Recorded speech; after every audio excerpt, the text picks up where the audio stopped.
वक्त से लड़कर जो नसीब बदल दे, इंसान वही जो अपनी तकदीर बदल दे। कल क्या होगा कभी मत सोचो, क्या पता कल वक्त खुद अपनी तस्वीर बदल। प्रिय दोस्तों, यदि जहां कोशिशों का कद बड़ा होता है वहां नसीब को भी झुकना पड़ता है। यदि आप दिन रात परिश्रम कर रहे हैं और राइट डायरेक्शन में आप मेहनत कर रहे हैं, माता पिता और गुरु का आशीर्वाद आप पर है, तो निरंतर आप सफलता की सीढ़ियां चढ़ते जाइएगा। लेकिन कभी कभी आप देखते होंगे कि कुछ लोग जो है, जिनको थोड़ी मोड़ी सफलता मिल जाता है तो उनमें ईगो, घमंड आ जाते हैं। इसीलिए मैं एक मोटिवेशनल स्टोरी आप तक रखना चाह रहा हूं और शायद आप लोगों को अच्छा भी लगेगा। जैसे कोई स्टूडेंट सेल्फ स्टडी करता है, जिसको कोई मदद करने के लिए नहीं है, खुद से वो पढ़ने का प्रयास करता है, तो उसका डिसिप्लिन और डेडिकेशन लेवल बहुत अच्छा है। लेकिन एक स्टूडेंट्स जो है वह सेल्फ स्टडी भी कर रहा है और उसको अलग से गुरु का सपोर्ट भी मिला। मतलब गुरु मतलब कहने का मतलब माता पिता, टीचर उसके साथ खड़े हैं, उसको हेल्प कर रहे हैं और वो लड़का सेल्फ स्टडी भी कर रहा है, तो उसकी स्पीड कई गुना बढ़ जाएगी। तो कहावत है कि गुरु का साथ होना भी जीवन में जरूरत है, चाहे वो माता पिता के रूप में गुरु हो या किसी अन्य रूप में हो। प्रिय दोस्तों, एक गांव में एक कुम्हार रहता था और उसका एक बेटा था। बेटा पढ़ाई लिखाई भी करता था, लेकिन पिताजी के काम में वह हाथ बटाता था। पिताजी जब मिट्टी के बर्तन जो घड़ा बनाते थे या मिट्टी के कोई भी बर्तन बनाते थे, तो बेटा भी मिट्टी का बर्तन बनाने का प्रयास करता था और पिताजी के पास ले जाकर दिखाता था कि पिताजी मैंने मिट्टी का बर्तन बनाया है या ये घड़ा कैसा बनाया है। तो पिताजी बोलते थे कि ठीक है, लेकिन तुम ध्यान दो कि इसमें एक कमी रह गया है। तो वह बच्चा जाता था और फिर से और उसको गोलाकार करता था कि मतलब थोड़ा सा और गोलाकार कर देंगे तो और सुंदर लगेगा। ऐसे ही प्रतिदिन वह कुछ ना कुछ बर्तन पिताजी के काम में सहयोग करता था, तो कुछ ना कुछ मिट्टी का बर्तन को बनाकर ले जाता था और दिखाने के लिए कि पिताजी यह कैसा है। तो पिताजी बोलते थे कि इसमें एक कमी रह गया है, तुम खुद प्रयास करो कि वह कमी क्या है और उसको सुधारो। तो वह जाता था और उसको और अच्छे तरीक़ा से उसको गोलाकार करता था, या जो कमियां रहता था उसमें और बेस्ट करने की वो कोशिश करता था। ऐसे ही समय बीतते गया, बच्चा धीरे धीरे बड़ा हो गया और पिताजी के कार्य में ही उसको रुचि आने लगा और कुछ कुछ वो पैसा भी कमाने लगा।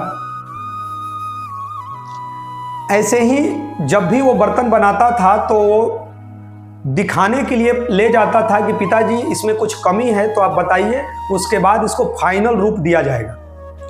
तो पिताजी बोलते थे कि उसमें एक कमी है, मैं नहीं बताऊंगा, तुम खुद से देखो कि इसमें क्या कमी है। वो जाता था, उसको और बेहतर तरीके से करता था। ऐसे ही क्या हुआ, समय बीतते गया। जब वो जो मिट्टी का बर्तन था वो बिकने के लिए जब बाहर जाता था, तो पिताजी के द्वारा बनाया हुआ मिट्टी का बर्तन लगभग मान लीजिए कि 400 रुपये में बिकता था और बेटे के द्वारा बनाया हुआ बर्तन जो था 500 रुपये में बिकता था। तो फिर ये कारवा जो है कुछ दिन तक चलते रहा, ऐसे ही ये चलते रहा। फिर बेटा जो था वो बर्तन बनाता था, पिताजी को दिखाने के लिए ले जाता था। तो पिताजी बोलते थे कि इसमें कुछ कमी है, तुम इसमें से खुद से देखो कि क्या कमी है और इस अपना बेस्ट दो। तो बेटा एक दिन उसको थोड़ा सा क्या है कि भाई ईगो आ गया और अपने पिताजी से उसने बोला कि पिताजी आप बोलते हैं कि जाओ इसमें कुछ कमी है, एक कमी है, इसको कमी को ढूंढो और इसको और बेहतर बर्तन बनाओ। उनका बेटा बोला कि पिताजी आपका तो बर्तन 400 रुपया में बिक रहा है और मेरे द्वारा बनाया हुआ 500 रुपये में बिक रहा है, इसमें क्या कमी है? आपको तो अच्छाई दिखाई ही नहीं देता है, आपके द्वारा बनाए हुए बर्तन में ही लाख कमियां हैं। पिताजी चुप हो गए कि ठीक है, जो तुमको जो अच्छा लग रहा है वही करो। कुछ दिन ऐसे ही बीतते गए और कुम्हार के बेटे का धीरे धीरे कुछ समय के बाद जो 500 रुपये में बर्तन बिकते थे उसका रेट कम होने लगा और पिता का 400 रुपये में ही जैसा बिकता था वैसे ही बिकने लगा। जैसे जैसे दिन बीतते गया उसका मतलब धीरे धीरे उसके द्वारा बनाया हुआ बर्तन जो था न के बराबर बिकने लगा। वह बहुत दुखी हुआ, परेशान हुआ और अपने पिताजी के पास गया मिलने के लिए कि पिताजी मेरे द्वारा तो बनाया हुआ जो बर्तन है मिट्टी का अब कोई नहीं खरीद रहा है, मैं बहुत परेशान हूं। उसके पिताजी ने उसे समझाया कि बेटा तुम बहुत अच्छा कर रहे थे, लेकिन तुम उस दिन से घटने लगे क्योंकि अभी तुम्हारी उम्र कम है तो तुम्हें इस चीज़ों को समझ नहीं है। तुम अपना 100% जो प्रयास था वह लगाना छोड़ दिया और धीरे धीरे तुम्हारी मेहनत में कमी होने लगी, क्वालिटी में कमी होने लगा।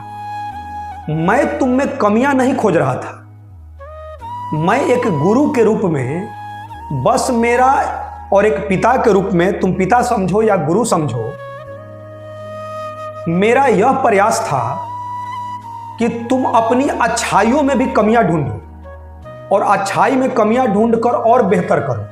तो इससे तुम्हारी लालसा बढ़ी रहती थी, लेकिन जैसे जैसे तुम बड़े होते गए और तुम्हारा बर्तन 500 रुपये में बिकने लगा तो तुम्हारे पास एक घमंड आ गया कि पिताजी का बर्तन 400 में बिकता है, मेरा 500 में।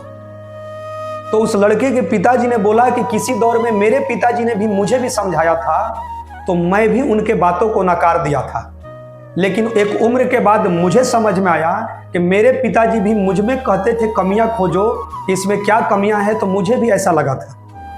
लेकिन मैं कुछ समय के बाद समझ गया और मैंने क्या किया कि एक एज के बाद समझ गया कि मेरे पिताजी सही बोलते थे, लेकिन वो काफ़ी देर हो चुका था।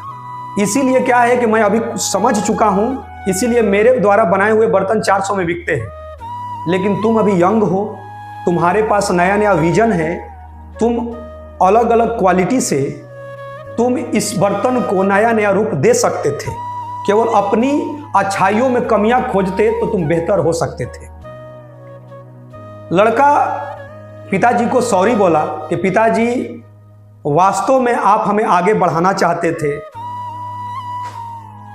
मेरी आप कमियां नहीं देख रहे थे, मेरे अच्छाइयों में भी आप कमियां इसलिए बोल रहे थे कि मैं अपना बेस्ट से भी और बेस्ट दूं, उससे भी बेस्ट दूं, उससे भी बेस्ट दूं। और लड़का शर्मिंदगी महसूस कर रहा था, लेकिन वो पिताजी से सॉरी बोलकर और अपने काम में आगे बढ़ा और अपना प्रयास करने लगा और दिन समय बीतते गया और धीरे धीरे वो अच्छा करने भी लगा। प्रिय दोस्तों, कहने का मतलब यह है कि यदि आपको थोड़ी सी सफलता यदि मिल रहा है तो आप ईगो न पाले, घमंड न रखें। कोई माता पिता, आपके बड़े भाई या आपके गुरु कभी भी आपको डांट फटकार लगाते हैं तो आप यह न समझें कि वह आपके दुश्मन हैं। आपकी अच्छाइयों के लिए, आपके प्रोग्रेस के लिए, आपकी भलाई के लिए, आपकी सफलता के लिए वह ऐसा कर रहे हैं। और यदि आपको उनका डांट फटकार जो है आशीर्वाद के रूप में आप ले रहे हैं और अपने कार्यों में आप सुधार कर रहे हैं, तो ऐसा मान लीजिए कि सफलता पाने से आपको कोई रोक नहीं सकता है और अपना हमेशा आप बेस्ट दीजिएगा। तो किसी भी कोचिंग में आप पढ़ते हो, किसी स्कूल में पढ़ते हो, तो कोई शिक्षक आपको डांटता हो, बोलता हो, तो उसको बुरा ना माने, या माता पिता या बड़े भाई आपकी कमियों को देखते हो, आपको लगता है कि अच्छाई है लेकिन फिर भी वो बोलते हैं, तो समझिए कि वो आपको चाहते हैं कि आप और इम्प्रूव कर जाए। तो दोस्तों, मैं लास्ट में यही कहूँगा कि हार और जीत के बीच के फासले बड़े होते हैं, परंतु नामुमकिन नहीं, क्योंकि जीतने वाले छोड़ते नहीं और छोड़ने वाले जीतते नहीं। धन्यवाद।